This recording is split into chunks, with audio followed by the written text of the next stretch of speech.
Hey Dan, I got a couple here looking to trade in 2 cars and buy 2 cars. I like the sound of that. Are they here now? Oh yeah, they're here.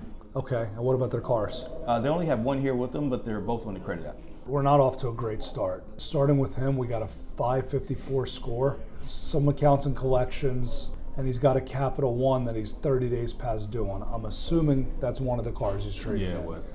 Okay, that's the Escape, I'm guessing. Yeah. The wife is actually a little bit worse. We have a 452 score, and on there is a bunch of charged off student loans, and then I see the Capital One on there as well, which I guess she's joint with him, but there's also a Ford motor credit, which she owes a lot less on the Ford. There's a $7,800 balance on the Ford and a $17,000 balance on the Capital One. So I gotta figure out what those cars are worth because I'm hoping they're not underwater too much. But let me price the cars out and see what's possible. Do we know what cars they're on? Are they on specific cars or are they just looking to get out of it? Yeah, she's looking at our Chrysler Pacifica hybrid. Okay, so that car's gonna work really well because the book value is sky high on that. So any negative equity, a good amount of it will get eaten up by that book value. So that's a really, really good start. What about him? He likes our Dodge Ram. It's like a 2016. 2016. Yeah. So I haven't looked at the book value, but chances are that's going to be a little bit tougher.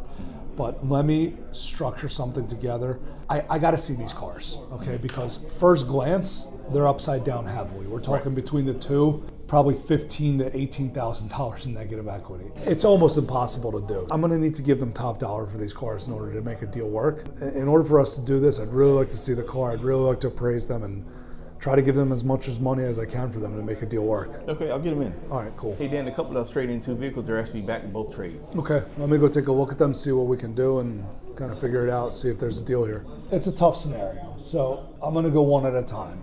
The Escape, they owe 17 and change on it. I'm at like $7,000 on it, right? So we're talking about $10,000 in negative equity. I need to give at least that to make it work, and likely I'm gonna need more. The other car, she owes almost $8,000 on, and I'm probably at like 4, right? 4,500 maybe if I need to make a deal work. So either way, negative, right? The other issue is the Capital One, the one that she's 10 G's flipped on. That one's 30 days past due. So in order for us to get an approval, likely that's the one we're gonna need to trade in if it's one or the other. I'm gonna try it with both. I'm gonna get creative here, but this is a tough deal and I'm gonna need your help with this to kind of put all the pieces together, right? How much money are we putting down? So they have 5,000, but they want to use the 5,000 to get both cars. It's gonna be impossible.